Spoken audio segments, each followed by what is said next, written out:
এখানে যে মেশিনটা দেখতে পাচ্ছেন এটারে বলে পেপার মেশিন বলে। যখন রাস্তার পিজের কাজ হয় তখন এই মেশিনটার ভূমিকা কি আমরা একটু দেখাই, এদিকে নিয়ে আসেন।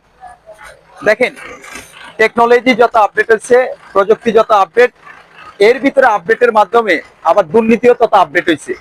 এদিকে আসেন।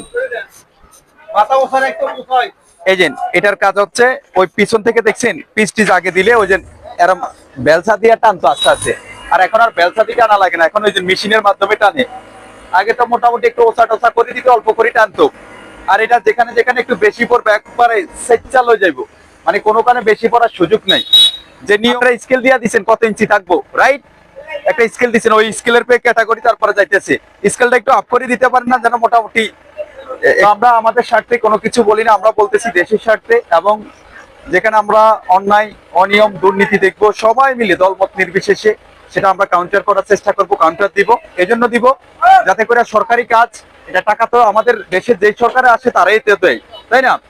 আর এটা তো ওরা তো দেয় না, আমরা ওদের সাথেও কিছু বলি না, যাতে করে কোথাও কোনো জায়গায় দুর্নীতি না হয়। সেজন্য আমরা মোটামুটি একটু সবাই স্থানীয় যারা লোক আছি তারা একটু ভিজিট করি।